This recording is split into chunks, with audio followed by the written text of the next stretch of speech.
Il est 13 heures. Bonjour et bienvenue à tous nos amis qui vont participer à ce webinaire sur le management selon les techniques théâtrales.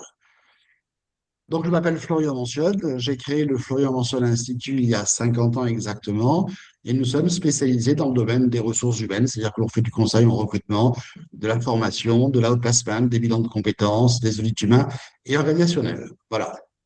Et donc, j'ai la chance de travailler aujourd'hui avec mon ami Jean-Luc Cohen-Rimbaud, avec qui donc j'ai réalisé ce livre sur le management sur les techniques théâtrales. Deux mots sur toi, Jean-Luc. Oui, moi je suis Jean-Luc Cohen-Rimbaud, donc pour ceux qui ne me connaissent pas, un ancien directeur commercial et je suis aujourd'hui comédien, cinéma et théâtre et j'utilise le théâtre comme un levier à la prise de parole en public et au management et à la vente donc en entreprise. Voilà, je suis également auteur de 3 ouvrages, développement personnel et actuellement donc je suis sur l'écriture de mon premier roman. Voilà.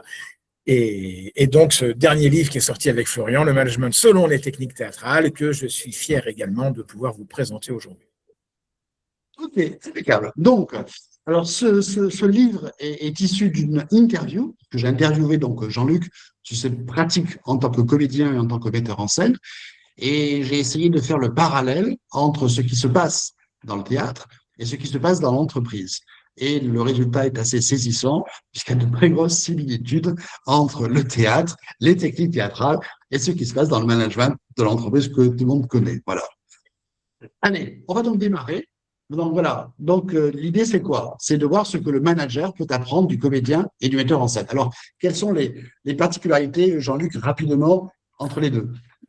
En gros, pour résumer, je dirais en fait que dans le management, et quand moi j'y étais d'ailleurs, et puis les managers que je forme, on a tellement la tête dans le guidon un petit peu, on est tellement dans l'urgence, souvent dans l'urgence, qu'en fait on est sur la recherche d'un résultat, on est sur il faut y aller, on est sur le comment y aller, alors que au théâtre, en fait, on apprend vraiment à travailler le pourquoi, hein, l'intention.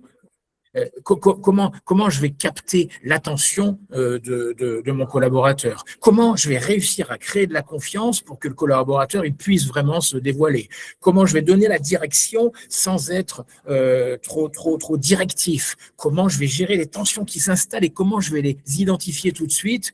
Et comment en fait je vais faire exister le collectif, la troupe en fait de théâtre avec des particularités et la singularité de chacun des comédiens. C'est assez proche finalement de ce qui se passe dans l'entreprise en fait. Hein. Parce que si Oui. l'équipe était une troupe, qu'est-ce qui va se passer? Ça sera pareil en fait. Bien sûr, parce qu'en fait, on réussit jamais avec seulement une addition de compétences. Non, mais non, c'est un ensemble, et cet ensemble, il est fait par en fait l'amalgame entre les différentes composantes de la troupe. Voilà. Et c'est quand justement chacun trouve sa place dans cet amalgame, en fait. Oui, donc c'est pareil qu'en entreprise en effet. Mais carrément. Alors, on va identifier six points importants hein, que le manager va transmettre en fait hein, par lui-même, par son corps en fait. Hein, parce que là, il n'y a plus d'écrit dans l'entreprise, il n'y a plus de chiffres, il n'y a plus de nombres en fait. Hein, il y a que le corps. Alors, comment ce corps vit-il dans le théâtre?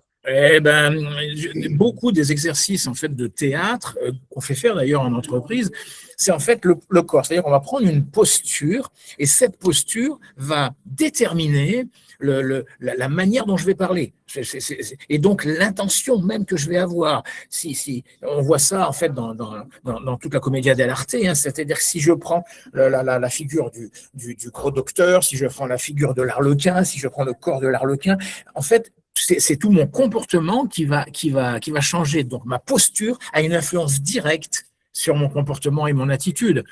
Et elle est accompagnée de la voix, parce qu'en fait, c'est par la voix que je vais projeter.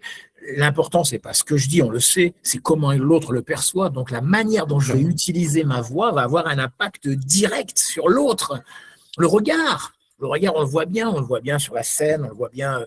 Le regard, on le voit avec Galabru, par exemple. Galabru, dans le Nord, il a dit qu'une seule phrase, mais vous avez vu le regard et le silence. Tout est dans le regard et le silence. C'est comme ça que je transmets l'intention.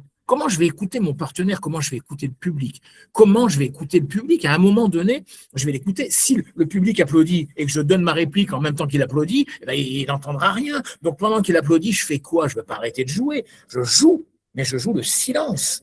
Je joue l'intention de mon personnage.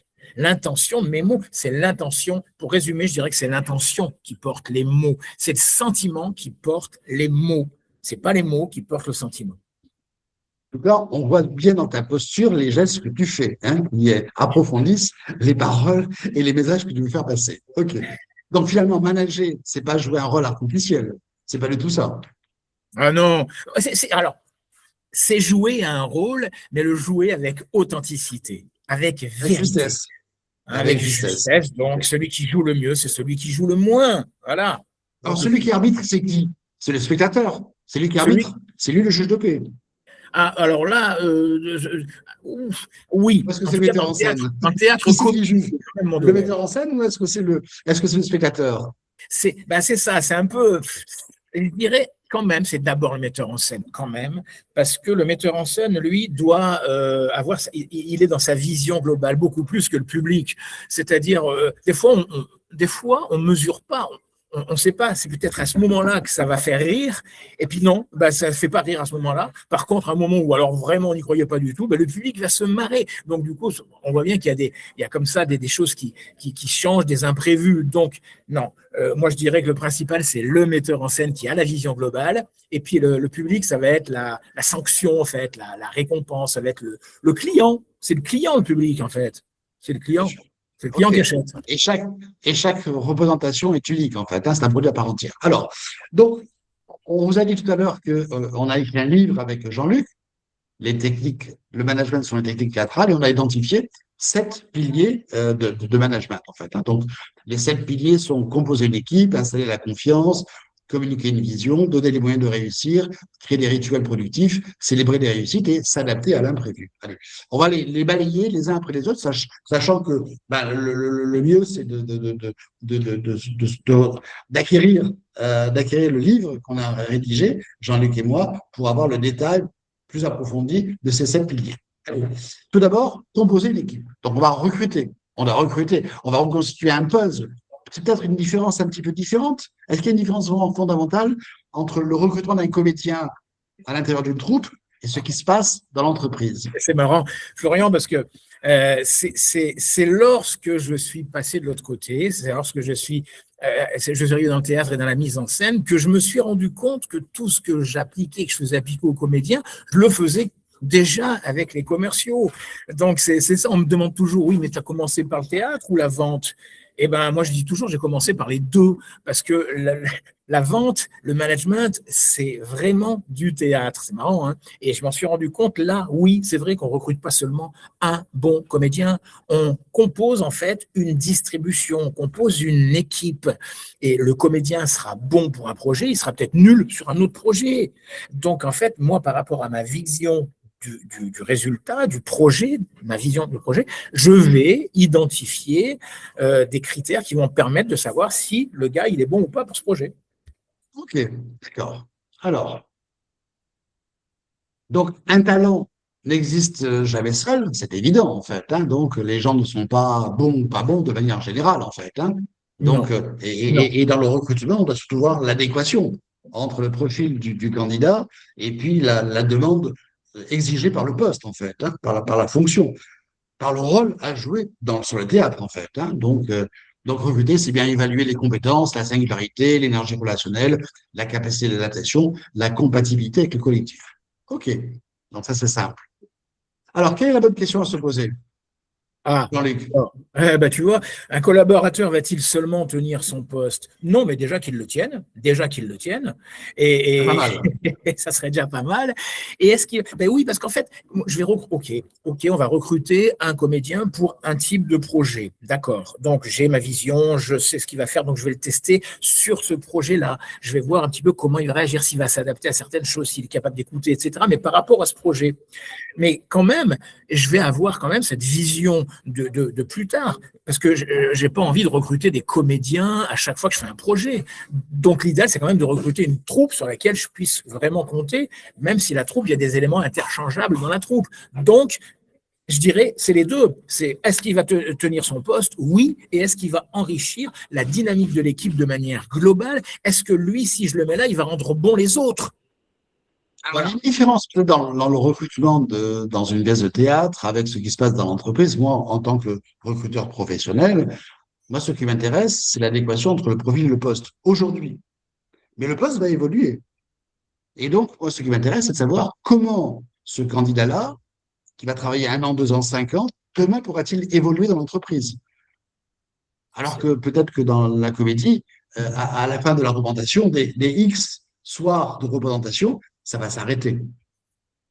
Oui, ça va peut-être s'arrêter, mais l'esprit de la troupe, il est là parce il va vivre quand même avec la troupe, il va créer avec la troupe, la pièce va quand même évoluer, et puis même s'il y a au bout d'un moment, au bout de 150 représentations, allez, bien sûr que ça va.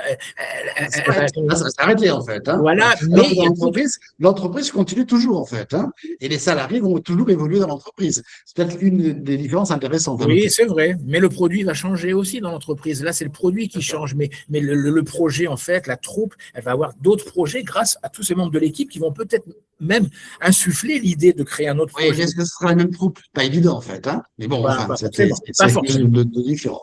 Deuxième pilier important, bah, c'est l'animation de l'équipe. Voilà.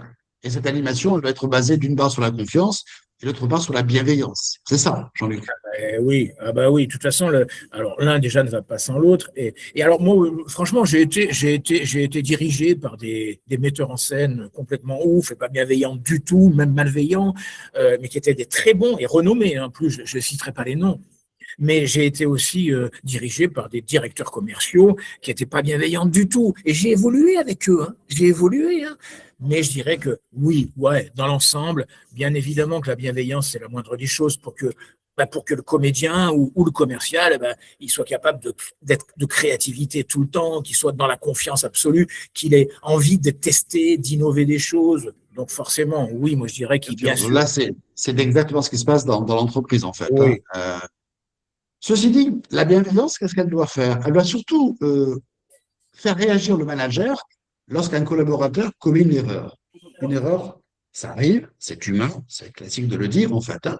Pour moi, pour moi, je pense que l'erreur, c'est une fabuleuse opportunité pour rebondir. Parce que pourquoi y a-t-il erreur? On va se poser la question. Peut-être que le manager n'a pas assez bien formé son collaborateur.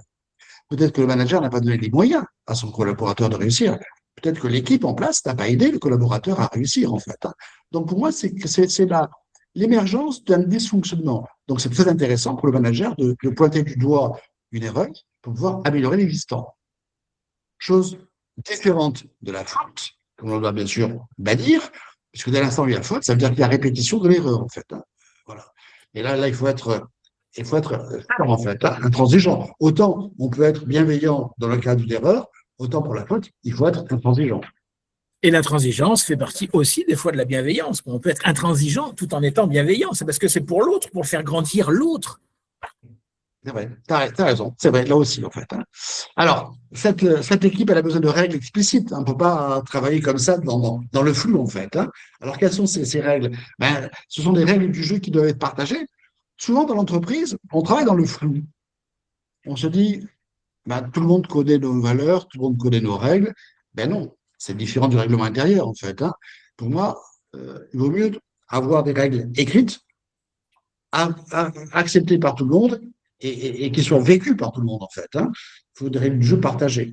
Et que ces règles du jeu soient bien partagées, ben, il faut que le manager, lui, fasse preuve d'équité. C'est-à-dire traiter les gens non pas de manière égalitaire. C'est pas l'égalité qui est intéressante dans l'entreprise, c'est l'équité. Voilà, ça c'est le plus important en fait. Hein. Oui, Et de la même manière qu'il faut de l'assertivité, dire que c'est bien quand c'est bien et dire que c'est mal quand c'est mal. Toujours avec la bienveillance en fait. Hein. toujours. Et bien sûr, le manager doit être toujours disponible et réactif. Alors, Tout à fait. troisième pilier important, donc communiquer une vision inspirante. Alors, ça veut dire quoi, communiquer une vision inspirante, Jean-Luc? Ça veut dire que Moi, ça me fait toujours penser ça à l'important, c'est pas la destination, c'est le chemin. Parce Le que, chemin. ben oui, alors forcément qu'on se retrouve autour d'un objectif, on se retrouve autour d'un projet avec un objectif. Mais on sait bien, une fois qu'on l'a réussi, que c'était le projet qui était génial. Et ceux qui font beaucoup de projets, comme nous, je crois, Florian, eh ben, on sait très bien la richesse du projet lui-même, c'est le chemin, c'est la manière dont. Voilà, et puis il y a des projets qui aboutissent pas, il y a des projets qui aboutissent pas, mais on s'est quand même régalé. Bon, alors là, bien évidemment, quand on y va, eh ben, on y va dans l'objectif du projet. Mais c'est parce qu'on a un objectif que le chemin est joli, d'ailleurs. Hein. S'il n'y a pas d'objectif, on ne saurait pas d'où on va. Je crois que c'est Sénèque hein, qui a dit ça. Il a de sens que pour celui qui sait où il va. Donc oui, un objectif, en fait, je dirais que l'objectif, c'est un moyen. Non, l'objectif, c'est un moyen. L'objectif, c'est un moyen que le projet, eh ben, il arrive à avoir du sens.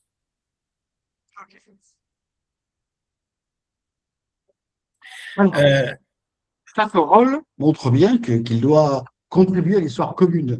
Alors, qu'est-ce qu'on entend par histoire commune, en fait, hein? Donc, avoir un cap, avoir la contribution de chacun, avoir des valeurs du collectif, avoir un niveau d'exigence attendu, et bien sûr, une raison d'être, en fait. Hein?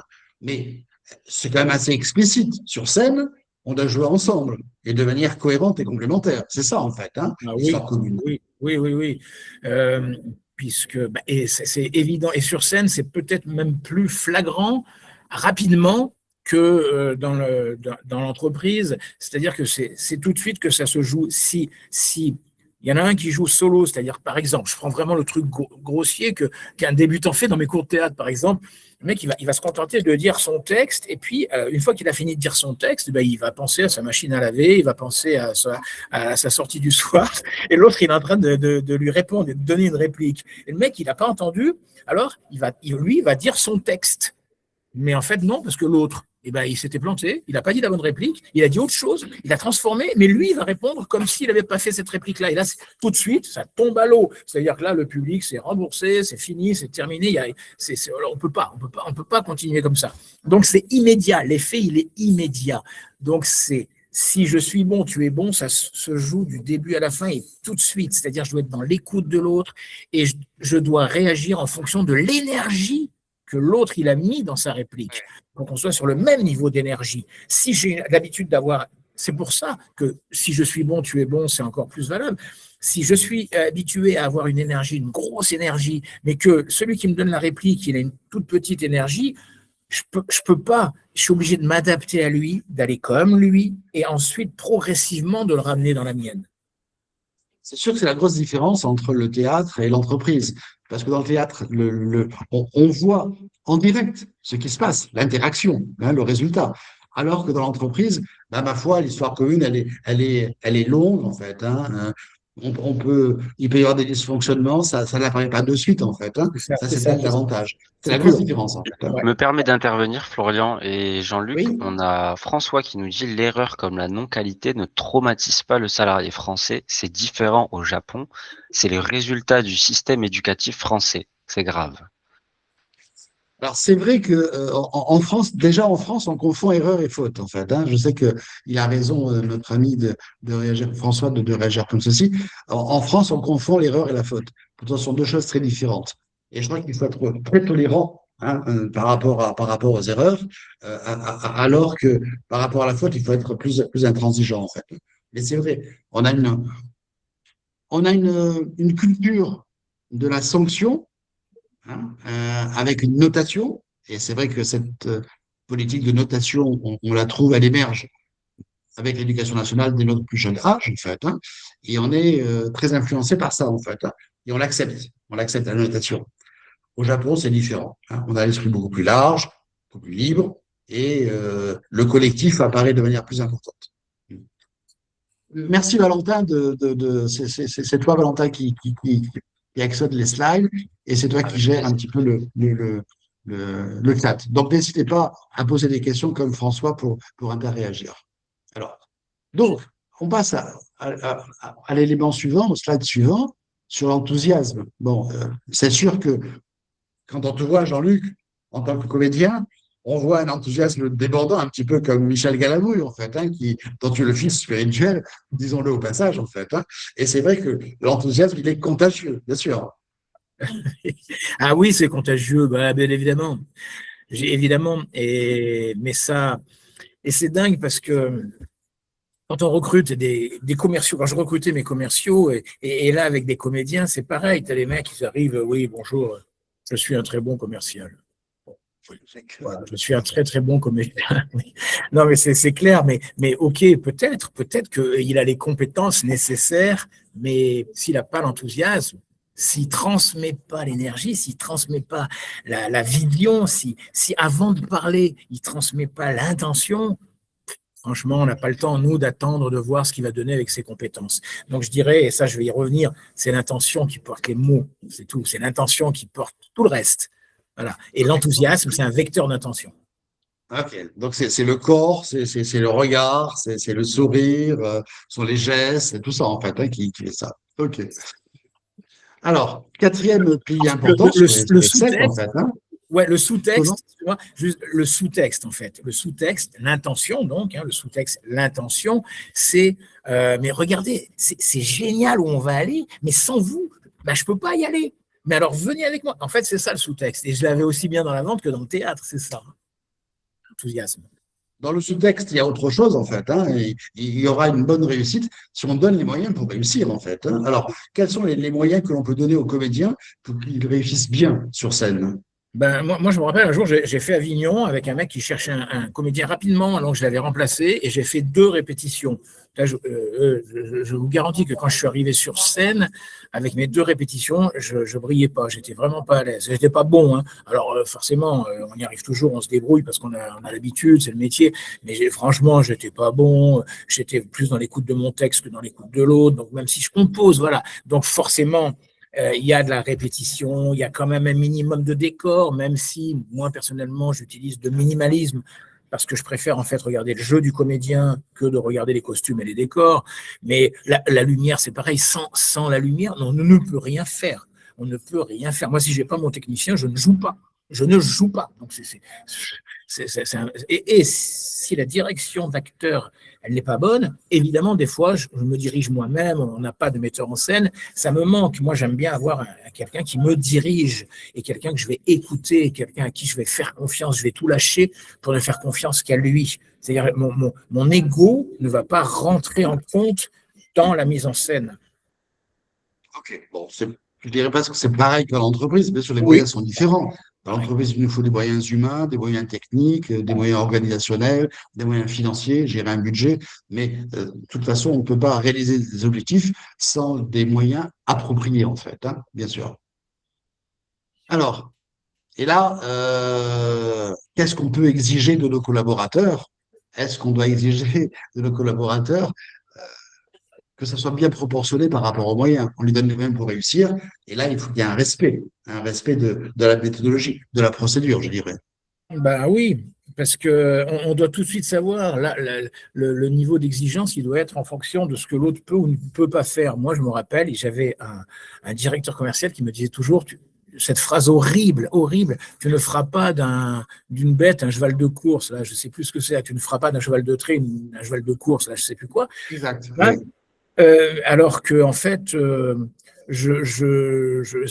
alors déjà c'est pas vrai, c'est faux déjà parce que quelqu'un qui a pas les moyens, et ben il peut pas y aller. Et donc si tu arrives à lui donner les moyens et que lui il a l'enthousiasme, qu'il a la volonté, qu'il a l'intention, eh ben on peut vraiment arriver à en faire des chevaux de course, c'est clair. Mais parce que le mec il aura envie de gagner, il aura lui-même envie de gagner. Alors ça va devenir un cheval de course par la force des choses, c'est tout. Donc lui donner la formation, c'est vrai, quelqu'un au théâtre, eh ben, c'est former quelqu'un. Alors des fois ça peut être des formations classiques, les cours Florent, etc. Mais ça peut être aussi de la formation avec une mise en pratique sur le terrain, c'est-à-dire dans l'objectif de réaliser une pièce de théâtre. Hein. Tu as des gens, des fois, qui n'ont jamais fait de théâtre, et on les intègre dans un projet, et ils sont formés dans le projet. Ça, ils vont très vite et tout. Il y en a un. Moi, j'ai recruté des commerciaux qui étaient aussi des très bons commerciaux, alors qu'ils n'avaient jamais fait de formation. Bon, voilà, il y a toujours un petit peu de l'exception, mais c'est vrai que la formation, c'est important. Voilà, c'est pareil. On dit, voilà, dans 15 jours, il faut que tu sois prêt. Non, non, non, non, non, non. Et il aura raison de me dire non. Ok, donc c'est lui donner aussi le temps. Le temps, en 15 jours, il ne peut pas être bon. C'est pas vrai. Il va y arriver parce que c'est un comédien professionnel. Il va y arriver parce qu'il va le faire, parce qu'il a besoin d'argent et tout. Ok, mais non, si vraiment je veux qu'il soit bon, je vais laisser le temps. Et les outils que je vais lui mettre en place, c'est pareil, elles doivent être adaptées. Et du coup, en fait, est-ce qu'il a compris l'objectif? Est-ce que c'est l'objectif, c'est de faire rire le public, ou l'objectif, c'est d'être suffisamment vrai pour que le public s'identifie au personnage et à la pièce, passe un bon moment et se marre? Oui, se marre. La Il finalité, c'est ça. faut presque rechercher l'adéquation entre l'attente du public et puis ce que peut donner un comédien sur scène, en fait, hein. Ah, mais Cette c'est adéquation, elle est originale, en fait, hein, entre le public et les comédiens. mais Ils ne c'est pensent tout pas à fait. spontanément, en C'est fait. vrai, c'est tout à fait ça, hein. Tout à fait. C'est comme le vendeur qui va aller chez son client et il va pas donner je sais pas, il va pas donner les remises que le client lui demande. Non, il va donner des remises en fonction comme un L'attente, levier.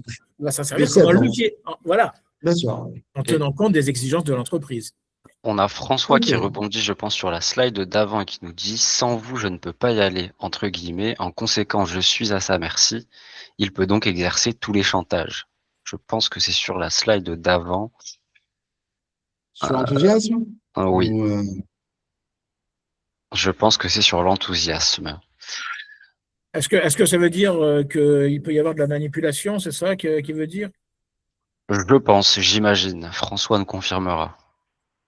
Ouais, bien sûr qu'il peut y avoir la manipulation. Alors, je sais pas, oui, moi je dirais quand j'ai mes enfants et que ils étaient tout petits, je voulais qu'ils mangent des légumes. Putain, je leur parlais de frites vertes pour manger les haricots. Je leur disais, c'est génial, tu vas devenir fort et tout ça, comme Popeye. Oui, et bien sûr, je les Tout à fait. manipule, mes Il nous enfants. confirme. Oui, Cécile oui, nous c'est ça. confirme aussi. Mais je les manipule, Moi, mes enfants. moi, j'aime pas beaucoup le mot manipulation, en fait, hein, Ouais, dans le management, en fait, hein. Donc, il y a plus un accompagnement, peut-être dans certains cadres directifs, bien sûr. Peut-être qu'il y a de la séduction, bien sûr. Peut-être qu'il y a de la conviction. Peut-être qu'il faut convaincre, il faut persuader les autres qu'on est sur le bon chemin, en fait, hein. Et donc ici, c'est Le mot plus l'intention manipulation me gêne un derrière. petit peu. Encore une fois, Et c'est l'intention aussi. l'intention ici. c'est ça, c'est l'intention derrière, exactement. L'intention est importante, bien sûr, bien sûr. Bon, je pense que les intentions des managers sont toujours très positives, parce que le manager, il défend les intérêts de l'entreprise, bien sûr, il défend les intérêts de ses collaborateurs, bien sûr, mais il doit défendre également les intérêts de ses clients, bien sûr. Donc, il y a bien une recherche collective que ça se déroule bien, en fait, hein. Tout le monde y trouve son compte. Il faut qu'à chaque fois, Oui, ce soit des échanges gagnant-gagnant. C'est évident, en fait, hein. oui, oui, Florian, mais c'est vrai que des fois, dans l'intention, c'est vrai ce que tu dis, mais peut-être qu'il y a quand même un autre paramètre, c'est que dans l'intention, au fond, il y a des managers, eux, ce qui les motive, c'est le pouvoir. Il y en a d'autres, ça va être l'intérêt collectif. Tu vois, il y a quand même des petites différences. Il y en a d'autres, ça va être l'argent. Il y en a d'autres, ça va être la reconnaissance de l'équipe. Et en fonction de la motivation intrinsèque, l'intention, elle peut changer. Et donc, du coup, On en revient au principe de base tout à l'heure sur le recrutement. Donc, on doit recruter des collaborateurs, qu'ils soient managers déjà ou collaborateurs, en fonction peut-être des valeurs de l'entreprise, même sûrement en fonction des valeurs de l'entreprise. Voilà. c'est pour ça. Quelles sont les valeurs importantes de l'entreprise? Est-ce que c'est gagner du fric ou est-ce que c'est d'être en harmonie avec ses clients, C'est de ça, rendre service à ses clients? Voilà, pour faire simple, hein, avoir deux choses très différentes en fait, bien sûr. exactement. Exactement. Alors, la suite. Donc, la performance, ben, c'est pas lié uniquement au clap de fin, j'imagine, sur scène, en fait, hein. Est-ce que les applaudissements sont suffisants pour dire que c'était bien? Non, non, non, non, pas du tout. C'est un indice. C'est un indice. Hein, tu connais les indices, Oui, Florian. Et les oui. applaudissements sont des indices. Mais non, non, la mesure performance, elle peut être faite que par le metteur en scène et par l'équipe. Et, et que le metteur en scène il puisse arriver à montrer, à dire oh, hop, regarde là, tu vois, là, ce que tu viens de faire, là, et ben, regarde, ce que tu viens de faire, ça a permis à ton partenaire d'être bon. Parce que du coup, il a pu mettre ça en place. Et puis, il a pu faire ça. Et puis, voilà. Donc, en fait, c'est évaluer la qualité du travail au fil des répétitions, dans cette progression, en fait, de jeu, dans cet esprit de coopération entre les membres Et dans comment il y va, lui? Est-ce qu'il y va vraiment à fond? Est-ce qu'il s'engage complètement? Ou alors, est-ce qu'il y va un petit peu à reculons? Est-ce que, est-ce que son ego, alors moi je dirais, est-ce que son ego passe en priorité? Hein. Alors, ou alors est-ce que son ego, il est fort son ego, parce que quand on est comédien, on a un gros ego, mais est-ce que l'ego, ben, je le mets à la disposition de la troupe, je le mets à la disposition du projet, ou alors est-ce que j'essaye de ramener le projet à mon ego? En fait, c'est un peu ça. Alors, cinquième pilier de management chez les comédiens, c'est le fait qu'il y ait une certaine répétition, un certain rituel. Et c'est vrai que chaque soir, le comédien va rejouer, entre guillemets, la même pièce, même si c'est jamais la même, en fait. Hein. Donc, de quelle manière ce rituel intervient chez les comédiens? Ben, alors, hormis les rituels de répétition, et une fois qu'on arrive à l'heure de la représentation, il y a déjà quelque chose de très flagrant, c'est que systématiquement, on fait une italienne avant de jouer. Hein, l'italienne, c'est dire le texte machinalement. Normalement, les Italiennes, elles le faisaient en installant les décors avant. Donc, en fait, on doit penser à autre chose, faire autre chose, et pour que le texte vienne tout seul et qu'on n'ait pas à le chercher. Donc, on se retrouve avant. Alors, en général, on est autour d'un verre, on est autour, vraiment que ce soit le plus détendu possible, et on fait une italienne juste avant de jouer. D'accord? Comme ça nous réinstalle le texte complètement. L'autre rituel, eh ben, c'est de se serrer les coudes, de se faire une accolade, de se faire une bise, un signe en tout cas. Et c'est marrant parce qu'en fonction des gens avec qui on joue, c'est différent. Juste avant de rentrer sur scène, on est derrière, on est dans les loges, on est entre nous, et on sait que ça y est, là on va rentrer dans l'arène. Hein, donc c'est comme si on se faisait un dernier au revoir, quoi. Hein, allez, merde, bonne chance, vas-y, c'est bon, allez, on y croit.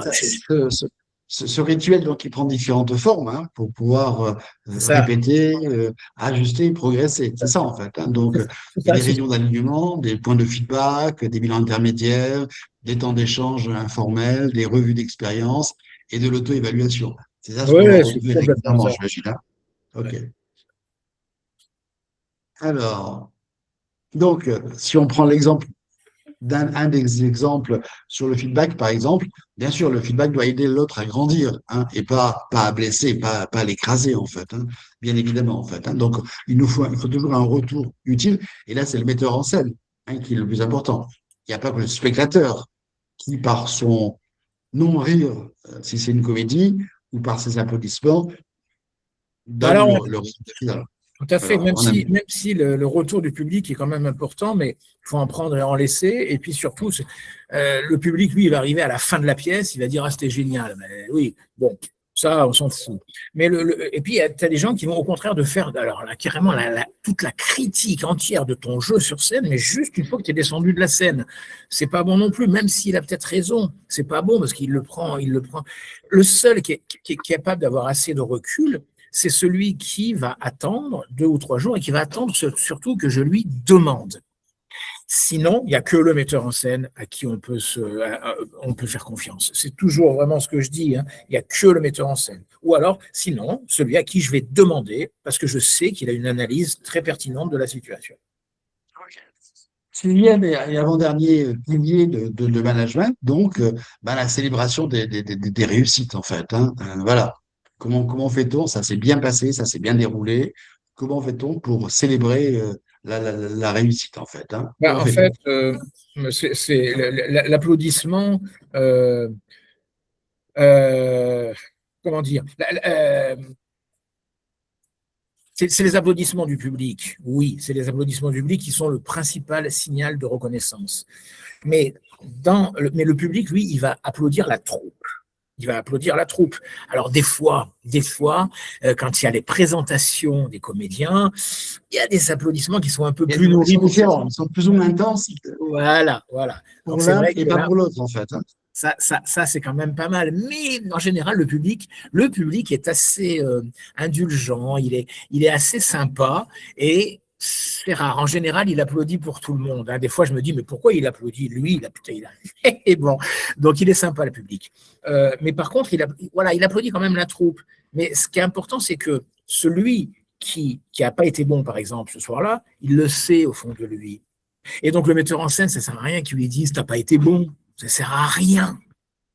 Non, c'est à la fin, le lendemain, ou peut-être le soir après, pendant le repas, ou voilà, à un moment donné, en disant, mais alors, qu'est-ce que t'as foutu tout à l'heure? C'est où que ça a déconné? Et de chercher à comprendre, en fait, l'erreur. Voilà, comme tu disais tout à l'heure, pour pas que ça devienne une faute, quoi. Finalement, cette reconnaissance, elle est proche de l'assertivité. Dire que c'est bien quand c'est bien et dire que c'est mal quand c'est mal, en fait, hein. Ah oui, Voilà. non, mais de toute façon, on le dit. Après, voilà, c'est savoir comment le dire, quand le dire, et pas à n'importe quel moment. C'est l'assertivité, le dire, mais dans le souci de l'autre. Assertivité et bienveillance. Alors, On a question de François François qui. qui Ah, dit, voilà. est-ce que le public applaudit un acteur ou une personne, un personnage, en fait, hein, le personnage de la pièce, ou est-ce que c'est les deux? Moi, je crois que s'il applaudit, c'est d'abord le personnage, mais s'il applaudit le personnage, c'est parce que l'acteur est bon. Donc, il applaudit aussi Il a bien l'acteur. interprété, hein, il a bien interprété le. Ouais. Donc, je dirais Alors, les deux, François. ok. Donc, C'est et bien, septième et dernier heureusement qu'il y a pilier, François en dialogue là, parce que oui, les autres sont bien calmes, en fait, hein. Vous êtes 200 en principe, très calme. aussi bien en France qu'à l'étranger. Je sais que nous avons des amis du Maghreb qui sont là. On les salue bien fort, en fait, hein. N'hésitez pas, nos amis de Casa ou de Tunis, à réagir, en fait, hein. Alors, septième et dernier pilier de management, être un modèle d'adaptation. Alors, le côté paradoxal, c'est que la représentation, elle est unique. Et en fait, chaque comédien doit s'adapter en permanence, en fait, hein. On doit être un modèle d'adaptation. Oui, oui, oui. Chaque comédien doit être un modèle d'adaptation, le metteur en scène aussi, hein, d'ailleurs, une valeur d'exemple. Mais, euh, mais c'est vrai qu'on dit souvent bah, l'état d'esprit, mais ça, dans les équipes commerciales, on a vu ça. Si en fait il y a un mauvais état d'esprit, bien souvent, c'est parce qu'il y a il y a un leader négatif. Voilà. Et ben, si on laisse le leader négatif distiller son venin, et ben, tout le monde finit par devenir complètement négatif. On l'a constaté, ça. Donc, du coup, c'est faire Alors, c'est gaffe vrai à que dans ça. une pièce, il y a toujours des imprévus. Il y a toujours des imprévus. Et C'est effectivement, il faut s'adapter à un trou, un truc, on peut tomber, on peut rire, ah, on peut bafouiller, etc., en fait, hein. Donc, évidemment, il y a le public qui peut réagir d'une certaine manière. Des fois, ça peut devenir une aussi. force, un levier. On va utiliser la réaction du public. Et des fois, on va utiliser le trou pour en faire une force. Des fois, on va utiliser l'erreur de l'autre. En fait, le truc, c'est pas de se laisser déstabiliser par l'imprévu, c'est être habitué à gérer l'imprévu et à se dire qu'un imprévu, c'est ce qui va me permettre d'être encore meilleur. Et ça me rappelle les objections dans la vente. C'est les objections qui nous permettent d'être bons. Parce que quand tu as répondu à cette objection, eh ben, tu as répondu vraiment aux besoins de l'autre. Donc, c'est un petit peu pareil. C'est l'objection qui fait grandir. C'est l'objection qui fait qu'un vendeur, il devient de meilleur en meilleur. Et bien là, c'est pareil. C'est cette capacité à s'adapter à l'imprévu et à le gérer de manière pour le bien du public. Bien. Alors, bien sûr, le metteur en scène, comme le manager en entreprise, doit faire grandir ses collaborateurs, hein. C'est ce que j'ai exprimé et détaillé dans un livre que j'ai rédigé, qui s'appelle Le management et fit, hein. Le rôle d'un manager, c'est toujours de faire grandir ses collaborateurs. L'idéal, c'est presque que le collaborateur devienne aussi bon, hein, aussi meilleur que le manager lui-même, en fait, hein. Ah Donc, ouais, le management des bénéfices, c'est important. Et je crois que sur scène, pareil, on veut que les acteurs se surpassent et surpassent les autres également. c'est ça. Mais ce que tu viens de dire, c'est énorme. C'est-à-dire que en tant que manager, le fait que l'autre me dépasse, non seulement ça ne doit pas me gêner, mais ça doit au contraire me glorifier d'un plaisir énorme. C'est-à-dire que j'ai fait Bien grandir au sûr. maximum, alors que même moi, j'y suis même pas. Moi, j'ai des comédiens avec moi. Annelise Valio, qui joue avec moi, là, qui a commencé, c'était mon élève, mais elle a dépassé le maître. Elle est meilleure. Elle est meilleure. Je lui dis, elle est meilleure que moi. Elle a dépassé. Et c'est génial. C'est génial. Bien sûr. Bien sûr. Important. Bon, voilà, les 7 piliers donc, du management, voilà, qu'on vous invite avec Jean-Luc à retrouver dans le livre sur le management selon les techniques théâtrales. C'est un QR code, c'est toi qui as fait Voilà, ce QR QR code, code mon avec cher votre Jean-Luc. appareil, vous pouvez y aller et tac, directement, vous pouvez pas, vous êtes pas obligé, si vous faites le QR code, vous allez tomber sur le lien de site de l'éditeur et clac, vous avez qu'à appuyer, 15 €, embarquer, c'est pesé et on attend vraiment vos retours. C'est intéressant avec Florian, on adore, nous, discuter, échanger autour des ouvrages. Donc voilà, n'hésitez pas à nous donner vos retours. Voilà, Et donc notre éditeur, Jean-Luc. on vous laisse 1 ou 2 petites minutes et si vous voulez, n'hésitez pas à poser vos questions, le temps comme ça que vous puissiez flasher le QR code. Et D'accord. n'hésitez pas à C'est vrai ce que dit questions dans le Ariel. chat. C'est vrai ce que Jean-Luc, dit 2 mots sur notre éditeur, nombre 7. Nombre 7, donc Christophe Larondès, qui est un ami, un éditeur, qui est sur Nîmes et qui est justement dans l'édition des auteurs de la région. Voilà, et avec qui on a l'habitude de travailler avec Florian, puisque moi, c'est mon 3e livre chez lui. Toi, Florian, toi aussi, je crois que c'était le 4e. Voilà, sur les 37 livres que j'ai rédigés, Oui, il y sur a les au moins 3 ou 37, 4. voilà. Voilà, il y a au moins 3 ou 4. Le dernier étant le management selon Jaurès, que j'ai édité chez Christophe Lahondès, donc nombre 7, qui n'est pas qu'un éditeur régional, là, mon cher Jean-Luc, hein, il est Non, au niveau non, national, c'est vrai, nombre c'est vrai, 7 en fait. Hein, c'est vrai. et il sera même présent à la Comédie du Livre ce week-end à Montpellier. Ouais, Voilà. tout Donc à fait. effectivement, on peut flasher ce QR code pour pouvoir acquérir le livre en fait. Voilà. Voilà, donc Alors, n'hésitez pas.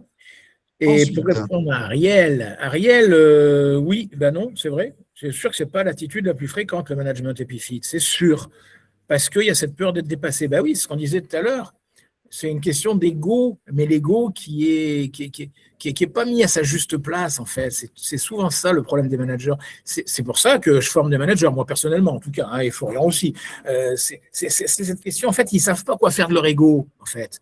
Ben, c'est reprendre à la base. C'est pourquoi tu fais ce métier. C'est quoi ton intention? alors, une bonne question à se poser, c'est quelles sont les situations dans lesquelles on doit mieux se mettre en scène. Hein. Donc ça, c'est vrai sur la scène, mais c'est également vrai dans l'entreprise. On va conclure par le manager. Manager, c'est faire exister un collectif.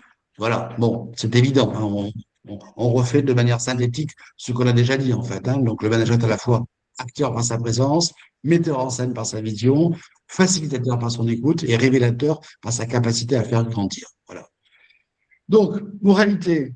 Ce qu'on vous a montré avec Tout est dans le livre. Jean-Luc, c'est pas à prendre en totalité pour argent comptant. Nous, ce qu'on aimerait, c'est que la meilleure méthode de management, c'est la vôtre. C'est la vôtre, en étant convaincu que vous avez choisi vous-même vos techniques managériales. Nous, ce qu'on propose, sont des outils, des moyens, des concepts, en fait. Hein. À vous à faire le tri dans tout ce qu'on a dit et à vous approprier les techniques qu'on a développées et qu'on retrouve aussi bien sur scène que dans l'entreprise. Mais le meilleur manager, c'est vous. Les meilleures techniques de management, ce sont les vôtres. Voilà. Bon, voilà. Donc, ça pour vous dire qu'on a rédigé pas mal de livres sur le management, sur le management selon Jaurès, sur le management sur les animaux, sur le management selon Napoléon, etc., etc. Voilà. Bien. Nos prochains webinars, pour terminer dans les clous, en fait, hein, on a prévu de terminer à 45, on est bien, en fait. Hein, donc, les prochains webinars organisés par le Florian Mansuel Institut, c'est les diplômes sont-ils importants pour la carrière? Bullshit job, pourquoi on s'y enferme et comment? Et puis, il y a les 50 ans de richesse humaine en septembre.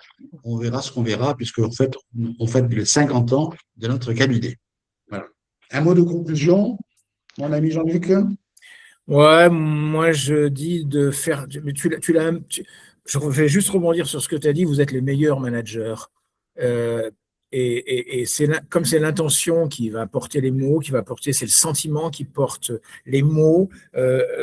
Soyez, en fait, je dirais, c'est ça, c'est être le plus en phase possible avec ses sentiments, avec ses émotions. Et pour éviter d'être dans un surjeu qui n'est pas productif, c'est aller derrière les masques. Donc, en fait, c'est se rencontrer vraiment, être dans cette espèce d'authenticité. Moi, je crois que c'est ça l'important. Et les techniques théâtrales, elles permettent ça peut-être. Peut-être qu'elles vont permettre aux managers, en fait, de se faire plus confiance. Enfin, et si ils se font plus confiance, eh ben, ils arriveront à être plus vrais, plus dans l'authenticité. Et donc, du coup, ben, ça matchera mieux, quoi. Ça matchera mieux. Le résultat, forcément, il sera là et mieux. Et en tout cas, le chemin, il sera encore plus joli. En tout cas, un grand merci à tous ceux qui ont suivi ce webinaire, à tous ceux qui nous remercient sur le chat. Donc, n'hésitez pas à nous remercier. Ce sont des caresses narcissiques dont on a besoin. Hein. Ça fait partie de la reconnaissance, de la manière qu'on prône la reconnaissance des collaborateurs en tant que manager. Bah, sachez que les conférenciers, les animateurs aiment bien aussi être reconnus par ceux qui écoutent, etc. Voilà. Et donc, n'hésitez pas à nous envoyer ensuite un mail pour dire j'ai utilisé telle et telle technique avec tel et tel résultat. On aime bien échanger avec nos lecteurs et avec nos amis. Voilà. Et sur Facebook aussi, n'hésitez pas. D'ailleurs, je prends la photo là je prends la photo là de l'écran. Je le partagerai. N'hésitez pas à venir commenter aussi ce webinaire. Si j'envoie par vos messages, ça vous a plu. En tout cas, n'hésitez pas à le OK. faire rayonner. Merci à tout le monde. Au Merci revoir.